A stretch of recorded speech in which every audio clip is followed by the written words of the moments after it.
Hello everyone, class 8 grow with maths exercise 1.3 question number 4 fill in the blanks। First question दिया गया कि blank को fill up करना है, यानी जो खाली स्थान है उनको फिलअप करना है। तो यहाँ जो टर्म दिया गया है LHS में 2 रेशनल नंबर है, RHS में एक ही रेशनल नंबर दिया गया, दूसरे रेशनल नंबर को फिल करना है। यदि टर्म इक्वल की बात आती है तो आपको ये पता होगा कि जब भी टर्म इक्वल की बात आती है तो जो लेफ़्ट साइड इंटीजर्स होते हैं या रेशनल नंबर्स होते हैं सेम टू सेम उनको भी हम राइट साइड मल्टीप्लाई करते हैं। यदि सेम टर्म में दिया गया हो तो यहाँ पे ए और बी का वैल्यू दिया गया है और यहाँ पे बी और ए का वैल्यू दिया जाएगा, यानी 18/35 ऑलरेडी दिया गया है, तो जो टर्म बच जाता है उसी को हम फिलअप कर देंगे -23/17। यहाँ पे जो टर्म दिया गया -38 इंटू -7/19 ऑलरेडी RHS में -7/19 दिया गया है।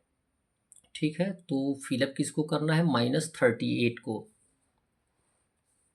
यहाँ पे जो दिया गया है थर्ड में 3 इंटीजर्स हैं, 3 रेशनल नंबर्स हैं। 3 रेशनल नंबर में से 2 रेशनल नंबर तो ऑलरेडी दिए गए हैं, -21/10 दिया गया है, -5/6 दिया गया है। अब जो रेशनल नंबर छूट जाता है उसी को हम फिलअप कर देते हैं 15/7। फोर्थ दिया गया है -12/5 into in bracket 4/15 into 25/-16। 3 rational numbers हैं तो RHS में भी सेम टू सेम आना चाहिए।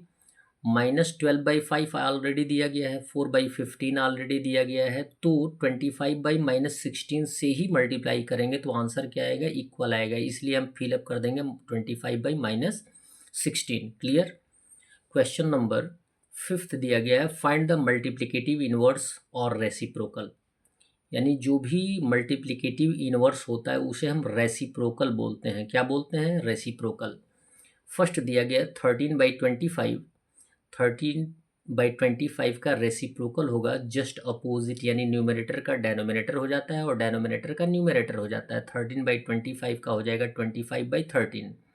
सेकेंड दिया गया -17/12, तो -17/12 का रेसिप्रोकल हो जाएगा 12/-17। रेसिप्रोकल का मीन्स क्या होता है कि जब इन दोनों से हम मल्टीप्लाई करेंगे तो आंसर 1 आना चाहिए।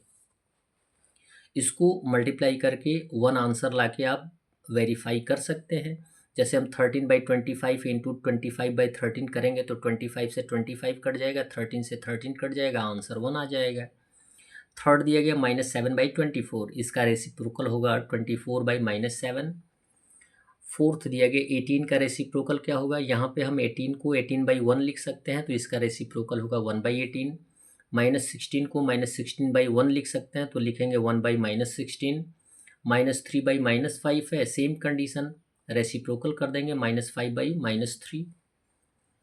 नेक्स्ट है -1 को हम -1/1 भी लिख सकते हैं, तो इसका रेसिप्रोकल हो जाएगा 1/-1। 0/2 को हम रेसिप्रोकल नहीं लिख सकते हैं क्योंकि एज ए न्यूमरेटर 0 तो आ सकता है लेकिन एज ए डेनोमिनेटर 0 नहीं आ सकता है। इसको नॉट डिफाइंड भी लिखते हैं और नॉट एग्जिस्ट भी लिख सकते हैं। लास्ट दिया गया 2/-5, इसका रेसिप्रोकल होगा -5/2। क्लियर है। क्वेश्चन नंबर 6 दिया गया है फाइंड द वैल्यू ऑफ, आपको वैल्यू फाइंड आउट करना है। दिया गया है 5/8 होल टू द पावर -1। यदि पावर नेगेटिव होता है तो उसको पॉजिटिव बनाने के लिए हम क्या करते हैं? रेशनल नंबर को या इंटीजर को या होल नंबर को या नेचुरल नंबर को क्या कर देते हैं? इनवर्स कर देते हैं। यानी 5/8 होल टू द पावर -1 है तो इसको हम लिख देंगे 8/5। जब 8/5 हो जाएगा, इनवर्स हो जाएगा, तो जो पावर नेगेटिव होगा वो पॉजिटिव हो जाता है, और जब भी पावर पॉजिटिव होता है तो 1 पावर पॉजिटिव को हम शो नहीं करते हैं, यद्यपि होता अवश्य है। -4/9 पावर -1, अब इसको पॉजिटिव बनाना है तो लिख देंगे -9/4। पॉजिटिव होगा, रेशनल नंबर को इन्वर्स कर दिए और ये पॉजिटिव होगा, तो आप पावर 1 लिख भी सकते हैं और नहीं भी लिख सकते हैं। थर्ड दिया गया -7 पावर -1, -7 को -7/1 भी लिख सकते हैं। यदि पावर नेगेटिव है, पॉजिटिव बनाना है तो क्या करेंगे? इन्वर्स कर देंगे, तो ये आ जाएगा -7/1 है तो -1/7 आ जाएगा, और पावर पॉजिटिव हो गया। 1/-3, इसका इनवर्स हो जाएगा 3/-1, -3/1 भी लिख सकते हैं और 3/-1 भी लिख सकते हैं, पावर पॉजिटिव हो गया। That's all. वीडियो को लाइक करें और चैनल को सब्सक्राइब करें। और आपको मैं बताता चलूं कि आपके इस चैनल पे हेरिटेज मैथ क्लास 6, 7, 8 और progressive maths class 7th, maths zone class 6, 7, 8 का भी सॉल्यूशन मिलेगा। धन्यवाद।